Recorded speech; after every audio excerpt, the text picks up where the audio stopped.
పరమందు సింహాసనాసనుడైన తండ్రి, మీ ఘనమైన నామానికి వేలాది స్తుతులు స్తోత్రాలు నాయన.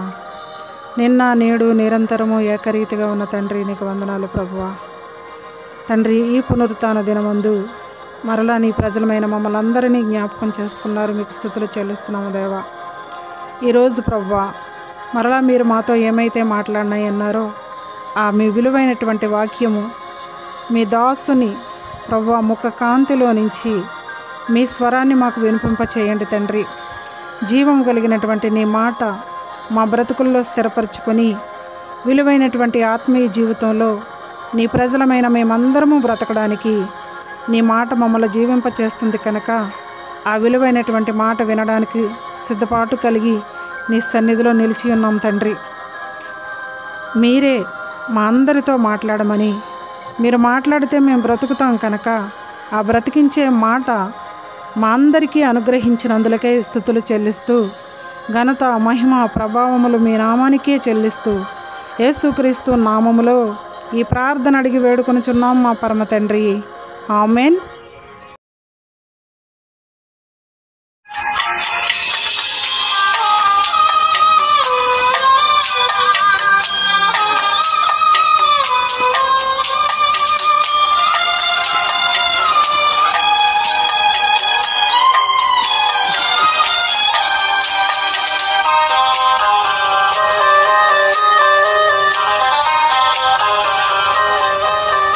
ఎడబాయని నీ కృపా నన్ను విడువదు ఎన్నటికీ. ఎడబాయని నీ కృపా నన్ను విడువదు ఎన్నటికీ. యేసయ్యా నీ ప్రేమానురాగం నన్ను కాయను నిత్యము. యేసయ్యా నీ ప్రేమానురాగం నన్ను కాయను. ఎడబాయని నీ కృపా నన్ను విడువదు ఎన్నటికీ.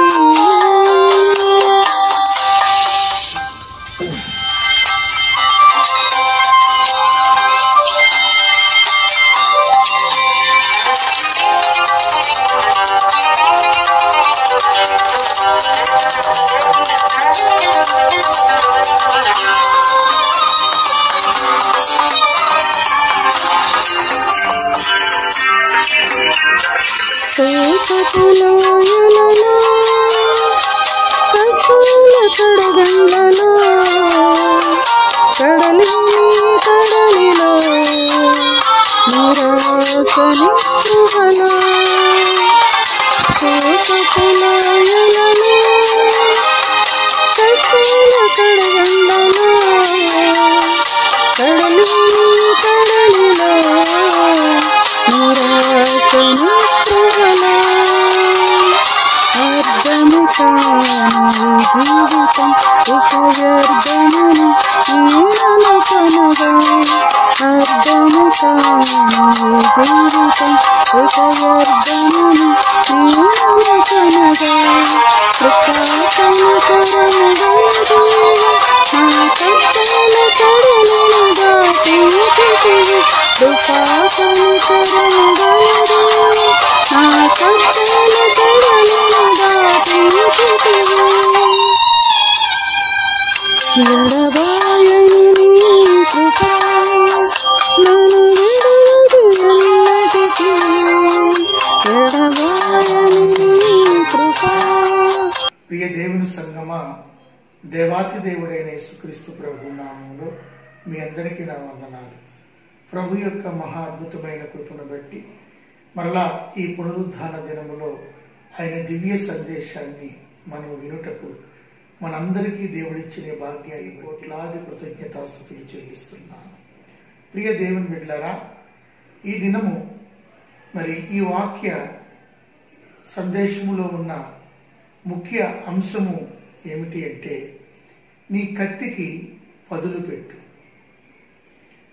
ఏమిటి ఈ మాట మీకు ఆశ్చర్యంగా ఉందా? కత్తికి పదులు పెట్టు అనేసరికి మీకు ఒక ఆశ్చర్యం అనేది మీ మనసులో కలుగుతూ ఉంటుంది. కత్తికి పదులు పెట్టడం ఏంటని అయితే తెలుసుకోండి, మన దేవుడే ఆశ్చర్యపడు.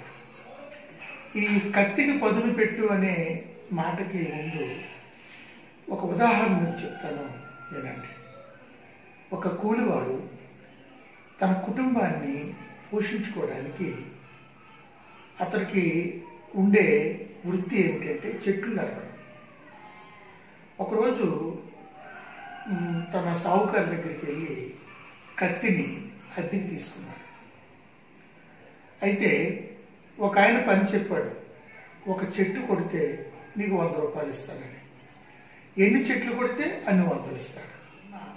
కుటుంబ సమస్యను బట్టి, ఆర్థిక ఇబ్బందులు బట్టి, ఆకలి దప్పులు బట్టి అతడు కత్తి తీసుకొని ఆ చెట్లు నరకడానికి వెళ్ళాడు. అయితే అతడు తనకున్న సామర్థ్యం కొలది, శక్తి కొలది ఆ దినాన్న సుమారు 20 చెట్లు కొట్టేశాడు. అంటే ఆయనకి ఎంత వచ్చి ఉంటుంది? 2000 రూపాయలు. హాయిగా ఆ కత్తికి తీసుకున్న దానికి డబ్బులు ఇచ్చేసాడు అద్దె. మిగిలిన దాంట్లో ఇంటికి వెళ్ళి భార్య బిడ్డలతో సుఖంగా ఆ రోజు చక్కటి భోజనం, ఆనందం, సంతోషంతో ఉన్నాడు. అలాగే 2 దినాలు గడిచిపోయాయి. మళ్ళా 3వ దినాన్న ఆ కత్తి కోసం వచ్చాడు. ఆ రోజు ఏమనుకుంటే తనకున్న ఆర్థిక ఇబ్బందుల పరిస్థితులు బట్టి ఈ రోజు 30 చెట్లు కొడదాం అనుకున్నాడు. కత్తి తీసుకున్నాడు, వెళ్ళాడు. కానీ ఆ రోజు 10 చెట్లే కొట్టగలిగాడు. నిరాశతో వచ్చాడు. అతనికి డబ్బులు ఇచ్చాడు, ఇంటికి వెళ్ళిపోయాడు. ఆ మసా తిని శక్తిని పొందుకొని ఈరోజు ఎలాగైనా సరే 30 చెట్లు కొట్టి నాకున్న పరిస్థితుల నుంచి నేను బయటపడతానని వచ్చాడు. అయితే కత్తి తీసుకున్నాడు, పనికి వెళ్ళాడు. కానీ ఆ రోజు మట్టికి 5 చెట్లే కొట్టగలిగాడు. నిరాశతో వచ్చాడు. అప్పుడు సావుకారు అన్నాడు, ఏమయ్యా అంత నీరసంగా ఉన్నావు అంటే, ఏడు సార్ ముందు రోజున 30 చెట్లు కొట్టగలిగాను, 2వ రోజున 10 చెట్లే కొట్టగలిగాను, ఈరోజు చూస్తే 5 చెట్లే కొట్టగలిగాను. ఏమిటో నాకు అర్థం కావట్లేదు సార్, నాకా శక్తి ఉంది కానీ కొట్టలేదు, చెట్లు నాకు. ఆ సావుకారు ఒక మాట చెప్పాడు, ప్రతిరోజు నీవు ఇన్ని కొట్టగలిగిన శక్తి నీలో ఉంది, సంకల్పం నీలో ఉంది. రోజు నన్ను కత్తి అడుగుతున్నావు, తీసుకెళ్తున్నావు. కానీ మొదటి రోజు కత్తి పదులుగా ఉంది, అందుకే 30 చెట్లు కొట్టగలిగావు. 2వ రోజున అదే కత్తి తీసుకెళ్ళావు, 10 చెట్లే కొట్టగలిగావు. 3వ రోజున 5 చెట్లే కొట్టగలిగావు. అంటే నీలో శక్తి ఉంది, సంకల్పం ఉంది, కానీ ఆ కత్తికి పదులు లేదు. గ్రహించావా?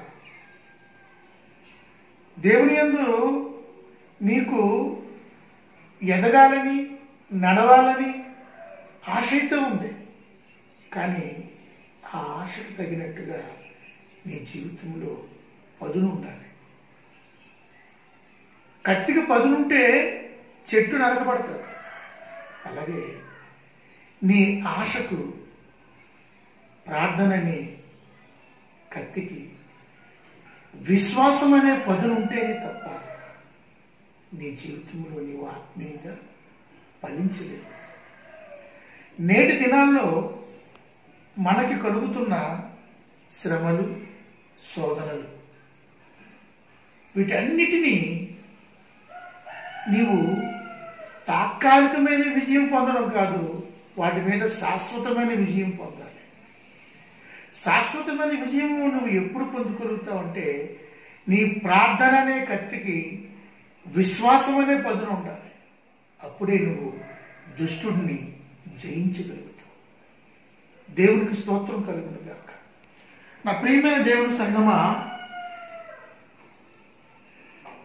విశ్వాసం అనగా నీవు ఆశించే కార్యములు నీ కంటికి కనపడవు. నీవు ఆశించే కార్యాలు నీ కంటికి కనపడవు, కానీ వాటిని పొందుకోవాలనే ఆనందం దేని మీద ఆధారపడి ఉంటుంది? దేవుడి మాట మీద ఆధారపడి ఉంటుంది. అయితే ఆ దేవుని మాట ద్వారా నీలో కలిగే ఆ విశ్వాసానికి పదును ఉండాలి. అనగా దేవుని మాట మీద నీకు పరిపూర్ణమైన నమ్మకం ఉండాలి. ఈరోజు బైబిల్ గ్రంథంలో ఇందును బట్టి దేవుడు ఏర్పాటు చేసిన వాక్యం ఏమిటంటే రోమీలకు రాసిన పత్రిక 8వ అధ్యాయం 24-25 వచనాల్లో ఏమని రాయబడిందంటే, ఏలయనగా మనము నిరీక్షణ కలిగిన వారమై రక్షింపబడితిమి. జాగ్రత్తగా గుర్తించుకోండి, నిరీక్షణ గల వారమై మనం రక్షింపబడ్డాం. నిరీక్షణ అనబడినది కనబడినప్పుడు నిరీక్షణతో పని ఉండదు. తాను చూచుచున్న దాని కొరకు ఎవడు నిరీక్షించును? మనము చూడని దాని కొరకు నిరీక్షించిన ఎడల ఓపికతో దాని కొరకు కనిపెట్టుకుందుము. ప్రియ దేవుని బిడ్డలారా, విశ్వాసమునకు మరొక పేరు ఏంటంటే నిరీక్షణ. నిరీక్షణ అంటే అర్థం ఏంటంటే ఎదురు చూడటం. ఏమిటి ఎదురు చూడడం? దేవుడు నీకు ఇచ్చిన వాగ్దానము అనే ఫలమును పొందుకోవడానికి ఆనందముతో దాని కొరకు ఎదురు చూడటం. అయితే నువ్వు పొందుకోబోయేది పొందుకుంటావా లేదా అన్నది నీకు పరిపూర్ణమైన నమ్మకం కలగదు. ఎదురు చూస్తూ ఉంటావు ఆ ఆనందం కొరకు. అయితే ఆ ఎదురు చూచుటే నిరీక్షణ.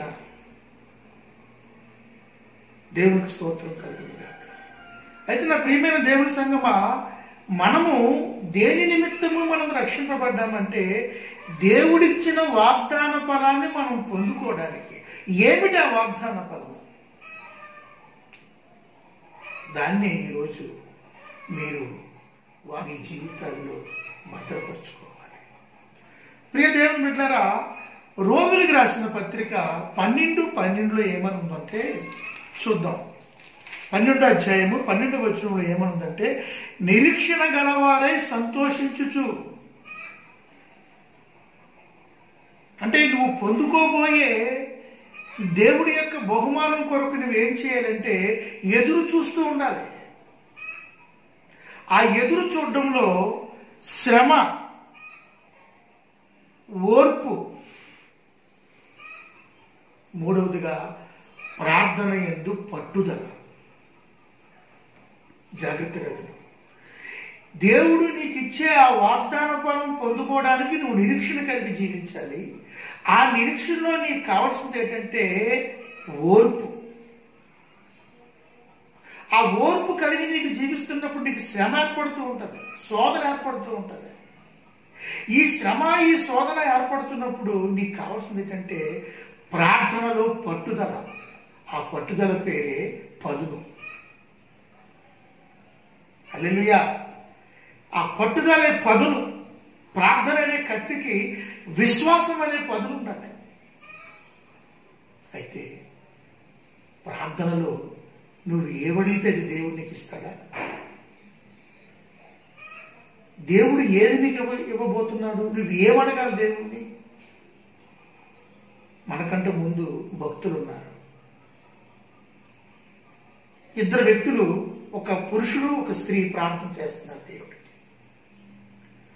వారు దేవుని చేత ఏర్పరచబడుతున్నవారు. అందులో మొట్టమొదట దావీదు. ప్రియమైన దేవుని సంగమా, దావీదు గొర్రెలు కాసుకునేవాడు. తండ్రి చేత, అన్నదమ్ముల చేత తృణీకరించబడినవాడు. అలాంటి దావీదు రాజు అయ్యాడు. రాజు యొక్క పని ఏమిటి? ప్రజలను పరిపాలించడం నిస్వార్థంగా. అంటే రాజు అనగా తండ్రి. తండ్రి అయిన వాడు ప్రజల పట్ల ఎలా ఉండాలి? ప్రేమ, నిష్కపటమైన ప్రేమ కలిగి ఉండాలి. కానీ ఈ దావీదు ఏం చేశాడంటే తన దగ్గర పని చేస్తున్న పనివాడి యొక్క భార్యను ఆశించాడు. ఆశించిన తర్వాత ఆమె గర్భం ధరించింది. ఆ గర్భం ధరించినప్పుడు ఆ పనివాడిని దావీదు చంపించేస్తాడు. ఆ తర్వాత ఆమెతో కలిసి గర్భం ధరించిన ఆ శిశువు పుట్టినప్పుడు అతడికి రోగం వస్తుంది. అయితే ఆ శిశువు బ్రతకాలని దావీదు 7 దినాలు ఉపవాసం ఉండి ప్రార్థన చేశాడు. 7 దినాలు దేవుని సన్నిధిలో ఉపవాసం ఉండి ఆ బిడ్డను బ్రతకాలని ప్రార్థన చేశాడు. అయితే ఆ బిడ్డ చనిపోతాడు. అంటే దేనికి గ్రహిస్తున్నారు? దావీదు పరిశుద్ధుడు, ప్రజలకి రాజ్యపాలన చేస్తున్నాడు, పాపము లేని జీవితం జీవించాడు. కానీ తన పరిశుద్ధతను పోగొట్టుకున్నాడు శరీర వాంఛ కలిగి. అయితే తను చేసిన పాపాన్ని ఒప్పుకొని పశ్చాత్తాపడలేదు. ఆ పాపాన్ని కప్పుకోవడానికి మరొక పాపం చేశాడు. ఏ స్త్రీ అయితే అక్రమ సంబంధం కలిగి అక్రమ సంతానాన్ని కన్నాడో ఆ అక్రమ సంతానం బ్రతికించుకోవడానికి దేవుని సన్నిధిలో 7 దినాలు ఉపవాసం ఉండి ప్రార్థన చేశాడు. మంచినీళ్ళు కూడా ముట్టుకుంటా. అయితే దేవుడు దాన్ని అంగీకరించాడా? అంగీకరించలేదు. మనం పాపం చేస్తూ, పాపంలో జీవిస్తూ, పాప పనులు చేస్తూ ఆ పాపాన్ని మనం పోగొట్టుకోవడానికి దేవుడి దగ్గర నువ్వు ఎన్ని ఉపవాసాలు ఉండి ప్రార్థన చేసినా దేవుడు దాన్ని అంగీకరించడు. ఇక్కడ దావీదు జీవితంలో కూడా అదే చేశాడు. సమూయేలు గ్రంథము 2వ అధ్యాయము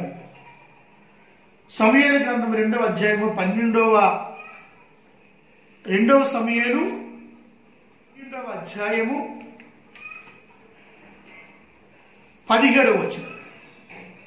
దావీదు ఉపవాసం ఉండి లోపలకు పోయి రాత్రంతయు నేలబడి ఉండి బిడ్డ కొరకు దేవుని బతిములాడగా ఇంటిలో ఎన్నికైన వారు లేచి అతనిని నేల నుండి లేవనెత్తుటకు వచ్చిరు గాని అతడు సమ్మతింపక వారితో కూడా భోజనం చేయక ఉండెను. ఈ 7 దినాలు కటిక ఉపవాసం ఉండి తన అక్రమ సంతానమైన బిడ్డను బ్రతికించుకోవడానికి ప్రయత్నం చేసినా దేవుడు దాన్ని అంగీకరించలేదు. ఒకరోజు చనిపోయాడు. ప్రేమ దేవుని సంగమా, దేవుడు అంగీకరించే ప్రార్థన ఏంటన్నది ఈరోజు నువ్వు తెలుసుకోబోతున్నావు. అయితే ఎస్తేరు మహారాణి,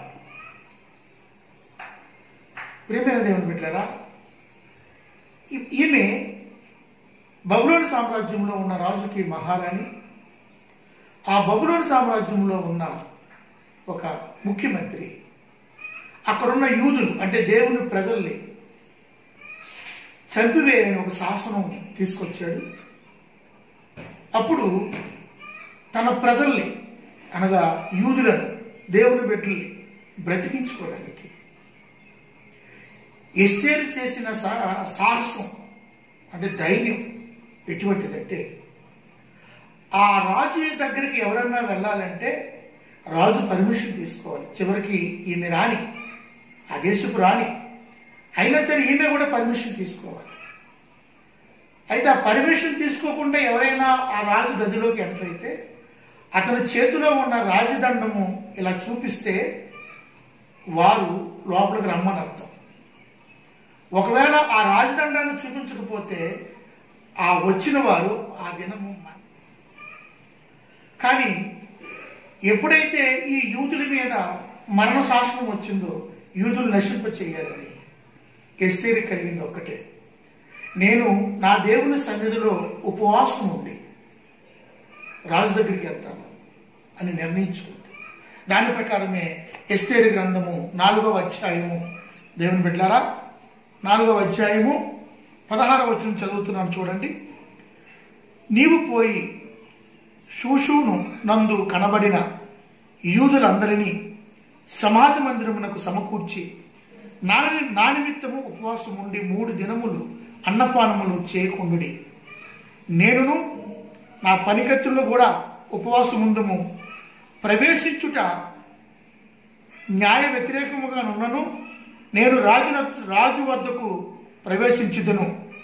నేను నశించినా నశించదును అని ఆమె చెప్తుంది. అంటే రాజు దగ్గరికి వెళ్ళడానికి అది నిషేధింపబడింది. అయినా నేను రాజు దగ్గరికి వెళ్తాను, ఎందుకంటే నా జనాంగాన్ని నేను రక్షించుకోవడానికి. అందు నిమిత్తం ఆమె ఏం చేసిందట, 3 దినాలు ఉపవాసం ఉంది తన ప్రజలను రక్షించుకోవడానికి. ఇక్కడ దావీదు ఎన్ని రోజులు ఉపవాసం ఉన్నాడు? 7 దినాలు. ఎవరిని రక్షించుకోవడానికి? తన అక్రమ సంతానాన్ని రక్షించుకోవడానికి. అయితే 3 దినాలు ఉపవాసం ఉన్న ఎస్తేరు రాణి రాజు దగ్గరికి వెళ్ళినప్పుడు, రాజు తన రాజదండం చూపించినప్పుడు ఆమె రాజు దగ్గరికి వెళ్ళింది. దానికి కారణం ఆమె నిస్వార్థమైన భక్తి జీవితం, తన ప్రజలను రక్షించుకోవాలనే ఆశతో చేసిన ఆ ప్రార్థన దేవుడు అంగీకరించాడు. వెంటనే రాజు దగ్గర తన ప్రజల నిమిత్తం ఆమె చేసిన విన్నపం రాజు విని ఆ మరణ శాసనాన్ని తప్పించి యూదులందరూ కూడా ఆ దినాన రక్షింపబడ్డారు. ఇక్కడ 2 ప్రార్థనలు మీరు విన్నారు. ఒక ప్రార్థన దావీదు చేశాడు, రెండో ప్రార్థన ఎస్తేరు చేశాడు. దావీదు చేసిన ప్రార్థన స్వార్థముతో కూడుతున్నది, స్వనీతితో కూడుకున్నది. ఎస్తేరు చేసిన ప్రార్థన ప్రజలకి క్షేమం కొరకు చేసిన ప్రార్థన. నీవు చేసే ప్రార్థన ఏమి తిందుమా, ఏమి త్రాగుదామా, ఏ వస్త్రం ధరించుకుందామా అని వ్యర్థమైన ప్రార్థన దేవుడి దగ్గర నువ్వు చేయవలసిన పని లేదు. నీకేం కావాలో దేవుడికి తెలుసు. అయితే ఒకవేళ నువ్వు పాపంలో ఉంటూ ఆ పాపాన్ని కాపాడుకోవడానికి ఒకవేళ ప్రార్థన చేస్తున్నావేమో, దేవుడి దాన్ని అంగీకరించడమ్మా. ఎస్తేరు చేసిన ప్రార్థన తన కొరకో తన కుటుంబం కొరకో కాదు చేసిన ప్రార్థన, ప్రజలు క్షేమం కొరకు చేసింది. ఈరోజు ఇప్పుడు జరుగుతున్న ఈ విపత్తులో నా ప్రియ దేవుని సంగమా, ఎవరి కొరకు ప్రార్థన చేస్తున్నావు? దేని కొరకు ప్రార్థన చేస్తున్నావు? దేవుని ఉగ్రత నుంచి నీ గ్రామము, నీ రాష్ట్రము, నీ దేశము, ప్రపంచంలో ఉన్న ప్రజలందరూ రక్షింపబడాలని నిస్వార్థమైన ప్రార్థన చేయనన్నా. ఆ ప్రార్థనకు అనగా ఆ ప్రార్థన అనే కత్తికి విశ్వాసం అనే పదును ఉండాలి. అంటే నేను చేస్తున్న ప్రార్థన నా దేవుడు అంగీకరిస్తాడు, అంగీకరించి ప్రతిఫలాన్ని దయచేస్తాడనే పదును ఉండాలి, విశ్వాసం ఉండాలి నీలో. దేవునికి స్తోత్రం కలుగును గాక. అయితే ప్రియ దేవుని సంగమా, ఇక్కడ వ్రాయబడిన సత్యం ఏమిటంటే, నిరీక్షణ గలవారమై మనం రక్షింపబడ్డాం. నిరీక్షణ అంటే ఎదురు చూడటం. దేని కొరకు? దేవుడిచ్చిన వాగ్దాన ఫలాన్ని మనం పొందుకోవడానికి. ఈ విషయానికి వస్తే విశ్వాసులకు తండ్రి అయిన అబ్రహామును ఒకసారి జ్ఞాపకం చేసుకుందామా? రోమీయులకు రాసిన పత్రికలో, ప్రియ దేవుని సంగమా, రోమీయులకు రాసిన పత్రికలో 4వ అధ్యాయము 18వ వచనంలో ఏమని ఉంటుందంటే, నిరీక్షణకు ఆధారము లేని సమయములో అబ్రహాము నిరీక్షణ కలిగి దేవుడి యందు నమ్మిక ఉంచాడు. దేవునికి స్తోత్రం కలుగును గాక. నిరీక్షణకు ఆధారం లేని సమయము అంటే తన స్వదేశము నుంచి అబ్రహాముని దేవుడు పిలిచినప్పుడు ఆయన వయస్సు 75 సంవత్సరాలు. ఏమన్నాడు తెలుసా? అబ్రహామా, నిన్ను అనేక జనములకు తండ్రిగా చేస్తానన్నాడు. ఏ వయసులో చెప్పాడు అబ్రహాముకి? అబ్రహాముకి 75,000 సంవత్సరాల వయసులో చెప్పాడు. అయితే ఆ ఇచ్చిన వాగ్దాన ఫలము నెరవేర్పు ఎప్పుడు జరిగింది తెలుసా? ఆయనకు 100 ఏళ్ళు వచ్చినప్పుడు. ఈ మధ్యకాలం అంతా 25 సంవత్సరాలు. అంటే 75 సంవత్సరాల వయసులో ఉన్న అబ్రహాముకి అనేక జనములకు నిన్ను తండ్రి చేస్తానని వాగ్దానం ఇచ్చిన ఆ వాగ్దానాన్ని ఆయనకు 100 ఏళ్ళు వచ్చినప్పుడు నెరవేర్చాడు. ఈ మధ్యలో 25 సంవత్సరాలు అబ్రహాము ఎన్నో అపనందలకి, శ్రమలకి, అవమానాలకి, చివరికి భార్య దగ్గర కూడా ఎన్నో అవమానాలకి నిందలకి గురయ్యాడు. నీ జీవితంలో నువ్వేదైనా ప్రార్థన చేస్తే ఒకరోజు ఆగుతావు, ఒక వారం రోజులు ఆగుతావు, ఒక నెల రోజులు ఆగుతావు, మహా ఇంకా నీలో భక్తి ఉంటే ఒక సంవత్సరం ఆగుతావు. ఆ తర్వాత నీలో ఉన్న ఆ విశ్వాసం కాస్త సడలిపోతూ అవిశ్వాసంలో పడిపోతూ ఉంటావు. ఎందుకంటే లోకంలో నుంచి వస్తున్న నిందలు, అవమానాలు, శ్రమలు భరించలేక విశ్వాసంలో కోల్పోతున్న ప్రియ విశ్వాసి, నీ ప్రార్థన అనే కత్తికి పదును పెట్టు. అందుకే ఈ భక్తుని ఈ రోజు నీ ముందుస్తున్నాడు దేవుడు. 75 ఏళ్ల వయసులో వాగ్దానం ఇచ్చాడు. 100 ఏళ్ళ వచ్చినప్పుడు నెరవేర్చినప్పుడు ఈ 25 సంవత్సరాల్లో ఎన్నో అవమానాలకి నిందలు భరించాడు. ఓర్పు సహనం కలిగి భరించాడు. దేనికి తెలుసా? దేవుడిచ్చిన వాగ్దానం మీద అబ్రహాముకి నమ్మకం ఉంది. హల్లెలూయా. దేవుడిచ్చిన వాగ్దానం మీద అబ్రహాముకి ఏముందయ్యా? నమ్మకం.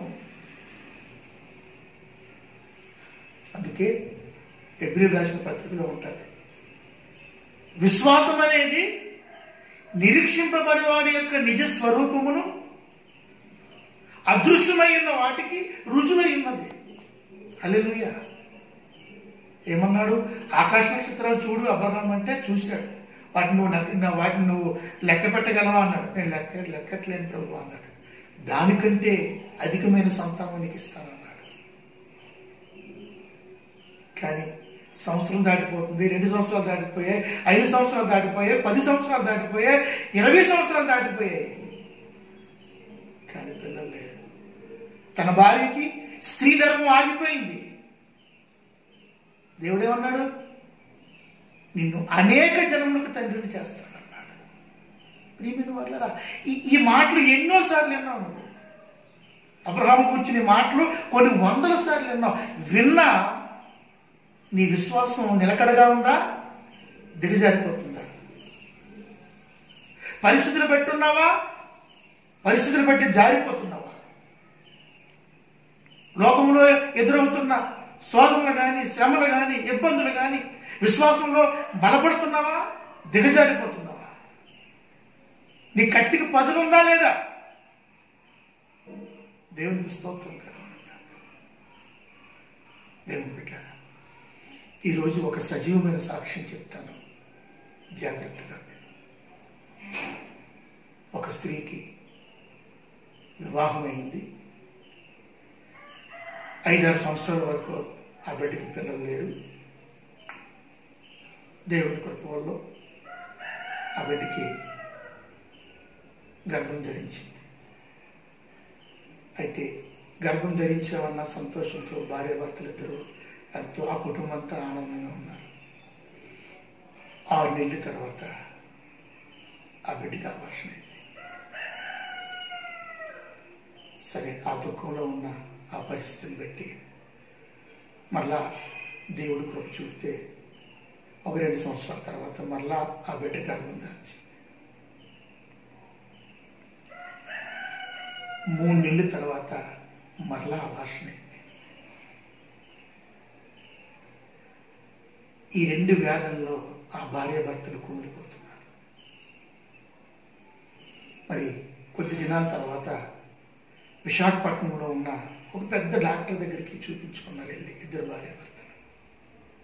ఆ డాక్టర్ అన్నాడు, ఇక నీకు పిల్లలు పుట్టరమ్మా, ఐవీఎఫ్ ద్వారా పిల్లలు నీకు కలుగుతారనగా అది ఆ భర్తకి ఇష్టం లేదు. ఇక మనకు పిల్లలు పుట్టరు అని ఒక వేదనతో ఆ సముద్రపు ఒడ్డును కూర్చొని ఇద్దరు మాట్లాడుకుంటున్నారు. ఎందుకులే మన జీవితం, పిల్లలు లేరు కదా, చనిపోదాంలే అనుకున్నారు. అయితే ఆ పిల్ల యొక్క తండ్రి గారు దైవ సేవకుడు. ఎందుకో ఆ సమయంలో ఆ సేవకుడు తన అల్లుడి గారికి ఫోన్ చేశారు. ఆ ఫోను ఎప్పుడైతే వచ్చిందో వారు ఎందుకో చనిపోదాము, ఆత్మహత్య చేసుకుందామన్న ప్రయత్నాన్ని విరమించుకొని వాళ్ళ ఇంటికి వచ్చేసారు. అప్పుడు వారిద్దరూ కలిసి ఆ సేవకుడి దగ్గర, మాకు ఇలా జరిగింది, ఇక మా జీవితం ఎందుకు, చనిపోదాం అనుకున్నాం, ఎందుకో మీ ఫోన్ వచ్చింది, మేము మళ్ళా వచ్చాము, ఇంకెందుకు మా బ్రతుకు, 2 సార్లు అబార్షన్ అయ్యాయి, ఇక మాకు పిల్లలు పుట్టరాట అని ఏడుస్తూ ఆ పిల్ల భర్త ఆ సేవకుడి దగ్గర చెప్పినప్పుడు దేవుని చేత వచ్చిన వర్తమానం చేత ఆ సేవకుడు ఆ ఇద్దరు భార్య భర్తలకి ఒక విషయం చెప్పాడు. అమ్మా, 4 దిక్కులు మూసుకుపోయాయి, ఇక ఎట్నుంచి మీకు సహాయం రాదు, కానీ ఒక దిక్కు తెరవబడింది, అదే దేవుడు. దేవునికి స్తోత్రం కలుగును గాక. ఆ దిక్కు తెరవబడిందమ్మా. 75 సంవత్సరాల వయస్సులో అబ్రహాంకు వాగ్దానం ఇచ్చాడమ్మా దేవుడు. 100 ఏళ్ల వయస్సులో అది నెరవేర్చాడమ్మా. అబ్రహాముకి ఇచ్చిన దేవుడు నీకు కూడా విశ్వాసం కలిగి ఉండండి, నిరీక్షణ కలిగి ఉండండి. మీ ప్రార్థన అనే కత్తికి పదులు పెట్టండి అమ్మా. పాపం ఏదైతే ఉందో అది దేవుడి దగ్గర ఒప్పుకోండి అనే ఇద్దరు భార్య భర్తలకి ఆ సేవకుడు చెప్పినప్పుడు వారు దేవుడి దగ్గర ఇద్దరు ప్రార్థన చేసుకున్నారు. మాకు బిడ్డ పుడితే నీ సేవకు ఇచ్చేస్తాం ప్రభు అని. దేవునికి స్తోత్రం కలిగింది. అలా ప్రార్థన చేసుకున్న మరొక 6 నెలల్లో మరలా బిడ్డ గర్భం ధరించి, అది కుటుంబ సభ్యులు చెప్పడానికి ఆ బిడ్డ ఇష్టపడలేదు, ఎందుకంటే 2 సార్లు అబార్షన్ అయిపోయింది. ఆ 2 సార్లు అబార్షన్లో ఆ పిల్ల చనిపోవాలి, కానీ దేవుడు బ్రతికించాడు. దేవుడికి స్తోత్రం కలుగును గాక. అయితే డాక్టర్ దగ్గరికి చూపించుకోనికి వెళ్తే ఆ డాక్టర్ గారు స్కానింగ్ రాశారు. స్కానింగ్ నిమిత్తమని హాస్పిటల్కి వెళ్ళింది. ఆ స్కానింగ్ చేసే హాల్లో ఆ బిడ్డకి తీసుకెళ్లారు. డాక్టర్ వచ్చాడు, పరీక్షిస్తున్నాడు. దేని కొరకు పరీక్షిస్తున్నాడు? గర్భం ఉందా లేదా. వచ్చినందుకే కదా ఆ పిల్ల అక్కడికి. ఆ డాక్టర్ పరీక్షిస్తూ ఒక మాట అన్నాడు ఆ బిడ్డని. ఎందుకు వచ్చావమ్మా అన్నాడు. తల్లి కాబోతున్న ఆశతో, అంటే 2 సార్లు అబార్షన్ అయిన బిడ్డ తల్లి కాబోతున్నామన్న మరొక ఆశతో అక్కడికి వచ్చినప్పుడు ఎందుకు వచ్చావమ్మా అని ప్రశ్నిస్తే ఆ బిడ్డ ఎలాగా ఆ క్షణంలో ఫీల్ అవుతుంది ఆలోచించారా? పొందుకోబోయే బహుమానాన్ని నిరీక్షణ అంటారు. నిరీక్షణకు కావాల్సింది విశ్వాసము. ఎందుకు వచ్చావమ్మా అంటే ఏం చెప్తుందా బిడ్డ? ఆ డాక్టర్ గారు అన్నారు, మరొకసారి మంచినీళ్ళు తాగిరా అమ్మ, బాత్రూమ్కి వెళ్ళరమ్మా. అయితే ఆ బిడ్డ పైకి వచ్చింది, తండ్రిని భర్తని చూసింది, ఏమీ మాట్లాడలేదు. బాత్రూమ్కి వెళ్తే మంచినీళ్ళు తాగి పైకి ఇప్పుకొని గోరుని ఏడుస్తుంది. అక్కడ ఏం ఏడుస్తుంది తెలుసా? ప్రభువా, నీవు బిడ్డనిస్తే నీ సేవకి ఇస్తానని నేను నా భర్త ఒప్పుకున్నాను. ఆయన బిడ్డనిస్తే ఇవి, లేకపోతే ఇక మేము సంపాదించిన ప్రతి రూపాయి కూడా నీ సేవకి ఇచ్చేస్తాం ప్రభువా, నీ సేవకి ఇచ్చేస్తాం అని ప్రార్థన చేసుకుని వెళ్ళింది. వెళ్ళి మళ్ళా ఆ స్కానింగ్లో పాల్గొంది. డాక్టరు ఆ బిడ్డను పరీక్షించి ఇక పరీక్ష ఆపేసి వెళ్ళిపోతూ వెనక్కి తిరిగి ఆ బిడ్డ వైపు చూసి ఏమన్నా తెలుసా? అమ్మా, నీ కడుపులో గర్భం ఉందమ్మా, నువ్వు గర్భవతమ్మా అని చెప్పాడు. దేవుడికి స్తోత్రం కలుగును కాక. దేవుని బిడ్డలారా, ఒక డాక్టరు నీకు పిల్లలే కొట్టరు, ఇక నువ్వు గొడ్రాలుగా అన్నాడు. కానీ దేవుని మీద నిరీక్షణ ఉంచి, దేవుని యందు విశ్వాసం ఉంచి వారిచ్చిన సాక్ష్యం, ప్రభువా బిడ్డ పుడితే నీ సేవకి ఇచ్చేస్తామయ్యా, ఒకవేళ పుట్టకపోతే మాకున్న ప్రతి పైసా నీ సేవ ఖర్చు పెడతాం ప్రభా. ఆ కమిట్మెంట్ అంటే ఆ ప్రార్థన దేవుడు విన్నాడు, లేనిది ఉన్నట్టుగా చేశాడు. చక్కటి ఆరోగ్యవంతమైన బిడ్డని, అందమైన బిడ్డనిచ్చాడు. దేవుడికి స్తోత్రం కలుగును గాక. ఇది సజీవమైన సాక్ష్యం. ఆ బిడ్డ ఎవరు తెలుసా? నా పెద్ద కూతురు. హల్లెలూయా. కాబట్టి ప్రియ దేవుని బిడ్డలారా, విశ్వాసం అనేది నీ జీవితంలో, ప్రార్థన అనేది నీ బ్రతుకులో పరిపూర్ణమైన దేవుని వాగ్దానం మీద నిరీక్షణ కలిగి ఉండాలి. దేవుణ్ణి నువ్వు బ్రతికేటప్పుడు నీకు నీ ఆత్మీయ జీవితంలో ఎదగాలని ఆశ కలిగేటప్పుడు కొన్ని ఇబ్బందుల సమస్యలు నీకు ఏర్పడితే, అయ్యో నేను దేవుడిలో బ్రతకలేనేమో, నేను పనికిరాని నేను వాడినేమో, నేను పనికిరాని దాన్నేమో అనుకుంటూ ఉంటావు. నీలో ఉన్న ఒక చిన్న పాపం నీకు భూతత్వంలా కనిపించి నిన్ను నిరుత్సాహానికి గురి చేస్తూ ఉంటాడు అపవాది. అవిశ్వాసంలో పడవేయడానికి అపవాది దగ్గర ఉన్న ఆయుధం పేరేడు తెలుసా? నిరుత్సాహం. ప్రియమైన దేవుని బిడ్డలారా, నువ్వు అడిగేది, నువ్వు ఆశించేది దేవుడికి ఇష్టమై ఉండాలి. ప్రభువా, నాకు 10 తులాల బంగారం కావాలి ప్రభువా, నేను మేడ మీద మేడ కట్టాలి ప్రభువా, అందరూ నాకు లోబడి ఉండాలి ప్రభువా, అందరి దగ్గర నేను గనుడుగా ఉండాలి ప్రభువా, నేను అనుకున్నవన్నీ జరిగిపోరు ప్రభువా. ఇది దురాశ. ఇలాంటి ప్రార్థన దేవుడు అంగీకరించాడు. అంటే నీ కత్తికి పదులు లేదు. దేవుడు బిడ్డలారా, ఒక వాక్యం చదువుతారు చూడండి. కీర్తనల గ్రంథం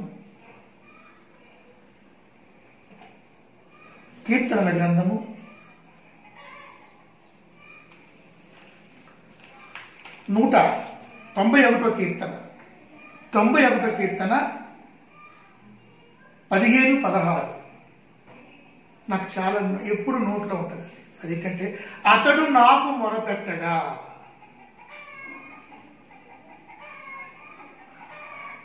అతడు నాకు మొరపెట్టగా అతను మొర నేను విన్నాననుకున్నాడు దేవుడు. విని ఏమన్నాడు తెలుసా? శ్రమలో ఆయనకి నేను తోడై ఉంటాను. దేంట్లో తోడై ఉంటాడు? శ్రమలో.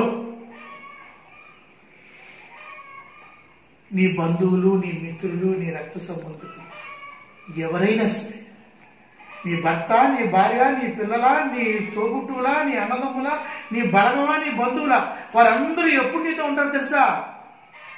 నీ దగ్గర అన్నీ ఉన్నప్పుడు నీకు తోడుగా ఉంటారు. నీ దగ్గర ఏమీ లేనప్పుడు అందరూ నిన్ను విడిచిపెట్టిపోతారు. హల్లెలూయా. కానీ ఇక్కడ దేవుడు ఏమన్నాడు తెలుసా? అతడు నాకు మొరపెట్టగా, అంటే అతడు నాకు ప్రార్థన చెయ్యగా, అతను ప్రార్థన నేను విన్నాను. నేను ఏం చేశాడట? శ్రమలో, అంటే కష్టాలలో, శోధనలో నేను ఆయనకి తోడై ఉంటాను. తోడై ఉండి ఏం చేస్తానంట? వాటి నుంచి విడిపిస్తాను. అతన్ని నేను గొప్ప చేస్తాను. అందుకే దేవుడు చెప్పిన మాట్లాడి తెలుసా? మీరు మెలకువగా ఉండండి. ఎందుకు మెలకువగా ఉండమన్నాడు? శోధనలోనికి ప్రవేశించకుండా. అంటే శ్రమల్లోకి, కష్టాల్లోకి, బాధల్లోకి, అనారోగ్యంలోకి, ఆర్థిక ఇబ్బందుల్లోనికి పోకుండా మెలకువగా ఉండండి.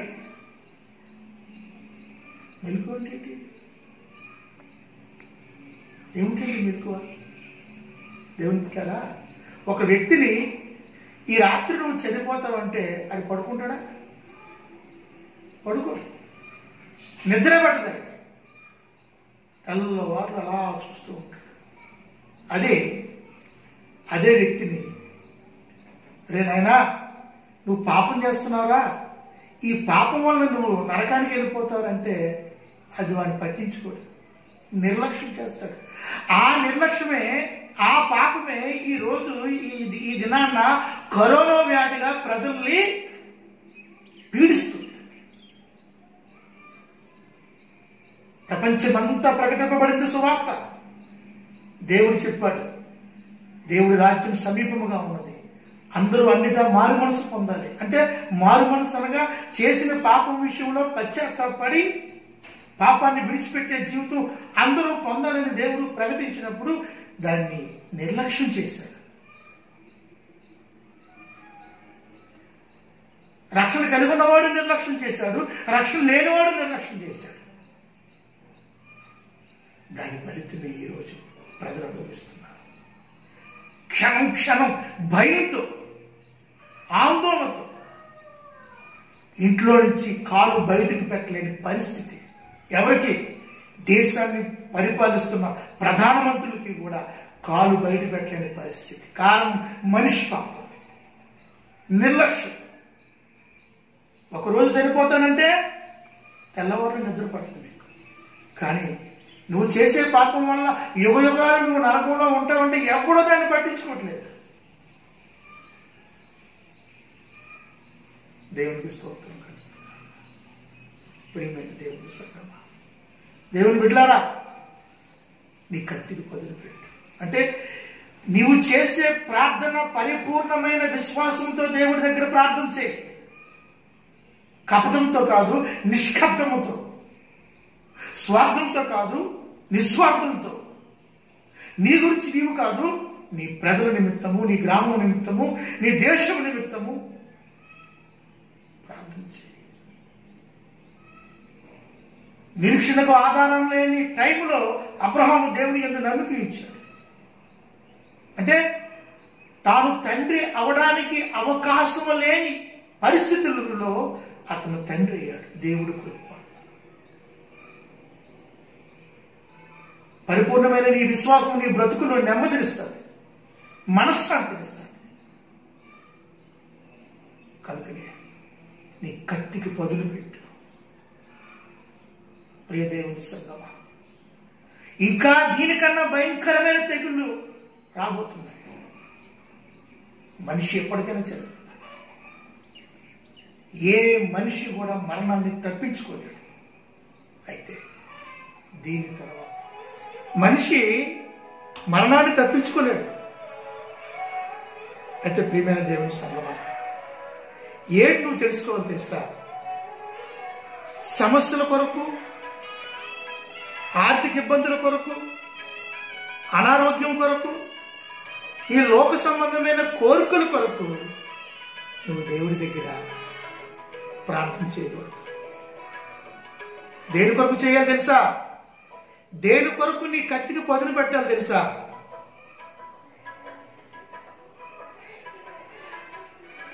జయించిన వారితో కలిసి నీ సింహాసనము నే చేరగా, జయించిన వారితో కలిసి నీ సింహాసనము నే చేరగా, ఎవరికి తెలియని ఓ కొత్త పేరుతో నిత్య మహిమలో నన్ను పిలిచే ఆ శుభవేళ, ఎవరికి తెలియని ఓ కొత్త పేరుతో నిత్య మహిమలో నన్ను పిలిచే ఆ శుభవేళ, ఏమౌదునో నేనేమౌదునో, ఏమౌదునో నేనేమౌదునో, ఎవరు సమీపించలేని తేజస్సులో నివసించు నా యేసయ్యా, నీ మహిమను ధరించిన పరిశుద్ధులు నా కంట పడగానే, ఏమౌదునో నేనేమౌదునో, ఏమౌదునో నేనేమౌదునో. శరీర సంబంధమైన కోరికల కొరకు, ఆర్థిక సంబంధమైన కోరికల కొరకు, అనారోగ్యంతో కూడా ఉన్న కోరికల కొరకు నీ కత్తికి పదులు పెట్టక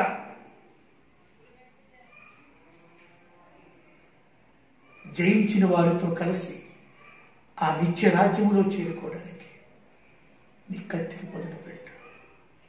ప్రార్థన అనే కత్తికి విశ్వాసం అనే పదులు పెట్టి కలుగుతున్న శ్రమలు, శోధనలు, అవమానాలు, నిందలు ఇవన్నీ నేను చేయలేవు. నీ దేవుడు కృప నీతో ఉండగా, నీ దేవుని యొక్క శక్తి నీతో ఉండగా, నీ దేవుని యొక్క మహిమ నీతో ఉండగా, నీ దేవుని యొక్క వాగ్దానం నీతో ఉండగా దుష్టుడు నేనేమీ చేయలేడు. కనుక నీ కత్తికి వదిలిపెట్టు. సమస్యలు చూసి తల వంచక, పరిస్థితులు చూసి కృంగిపోక, నిన్ను పడగొట్టడానికి, పడవేయడానికి దుష్టుడి దగ్గర ఉన్న ఆయుధం పేరు నిరుత్సాహం. దానిని ఎదిరించే శక్తే ప్రార్థన, విశ్వాసం. కాబట్టి ప్రియమైన దేవుని బిడ్డలారా, నిన్ను కాపాడువాడు కునకుడు, నిద్రపోడు. దావీదు ప్రార్థన చేశాడు.